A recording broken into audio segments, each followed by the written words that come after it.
नाव सांगा तुमचं. माझं नाव शंकर उर्फ नाना एकतपुरे. मी बंकवस्ती वेळापळीत राहतो.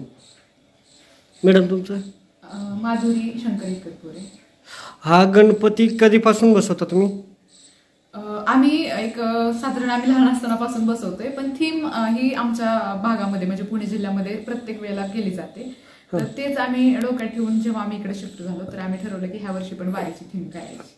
वारीची थीम करण्यामागचा उद्देश काय होता, किंवा वारीच काय करायची, किंवा पालखी सोहळाच का देखावा सादर करायचा होता? कारण हा एकमेव सोहळा असा आहे की तुम्ही 21 दिवस तुमच्या संसाराचा त्याग करून बाहेर राहत असता. ऊन वारा पावसाची कशाची चिंता तुम्हाला नसते.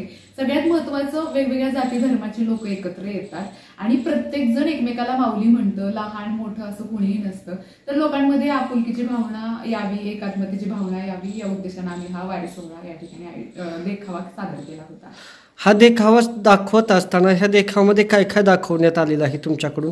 आम्ही सुरुवातीला एक यात्रा भरवली आहे स्टॉलची, ज्याच्यामध्ये वारकऱ्यांच्या मोफत चपला शिवण्यापासून ते फुलं फळं भंडारा, त्याबरोबर भांड्याची दुकानं, ही छोटी छोट्या पद्धतीची क्लेची दुकानं बनवली. पाणीपुरीवाला, अगदी छोटे छोटे व्यवसाय दाखवले. त्यानंतर आम्ही माऊलींची पालखी दाखवलेली आहे.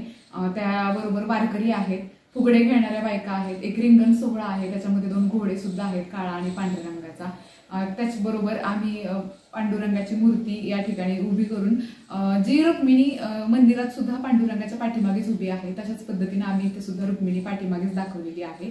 आणि सगळं बनवताना त्याच्यात जत्रेमध्ये पाळणे असतात, त्या पद्धतीचे पाळणे, डांबरी रस्ते, अतिशय सुंदर पद्धतीचं जार आणि त्याच्यामध्ये मोफत पाणी वाटप, ज्याचं सौजन्य यांच्याकडून दिलेलं आहे. तर अशा पद्धतीचा हा देखावा आम्ही केलेला आहे.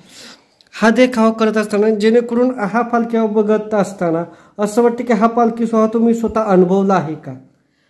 अनुभवलेला म्हणजे मी पूर्णतः वारी केलेली नाहीये आम्ही दोघांनी पण जेव्हा वारी येते आमच्या इथं भागात, इंदापूरला तुकाराम महाराजांची असेल आणि इथं संत ज्ञानेश्वर माऊलींची असेल, तर आम्ही दोन्ही पालख्यांमध्ये असतो आणि प्रेझेंट असतो. त्याचबरोबर आम्ही वारकऱ्यांची सेवा पण करतो आणि तो एक वेगळा आनंद असतो. भले आपल्याला 21 दिवस नाही जाता येते वारीमध्ये, परंतु तो सोहळा अनुभवण्याचा एक चान्स आपल्याला वारीच्या निमित्तानं आपल्या गावामध्ये मिळत असतो. तो आम्ही अनुभवलेला आहे. धन्यवाद. हा सोहळ्यामधून तरुणांना किंवा समाजाला काय सांगाल संदेश? एकतर वारीमध्ये निर्व्यसनी लोक असतात, नॉनव्हेज न खाणारी सगळ्यात महत्वाचं, कारण सगळे माळकरी असतात. तर ज्या काही गोष्टी आता तरुणांमध्ये व्यसनाधीनता वगैरे वाढलेली आहे, तर ती नाही व्हायला पाहिजे. तरुणांनी स्वतःच्या मनावरती नियंत्रण ठेवण्यासाठी आयुष्यातून जन्माला आल्यानंतर एकदा तरी वारी केलीच पाहिजे. हाच सगळ्यात महत्वाचा संदेश. कारण तरुण पिढी जर वारीमध्ये एकदा गेली तर मला नाही वाटत की पुन्हा एकदा चुकीच्या मार्गाला ती जाऊ शकेल वारी करून आल्यानंतर. धन्यवाद.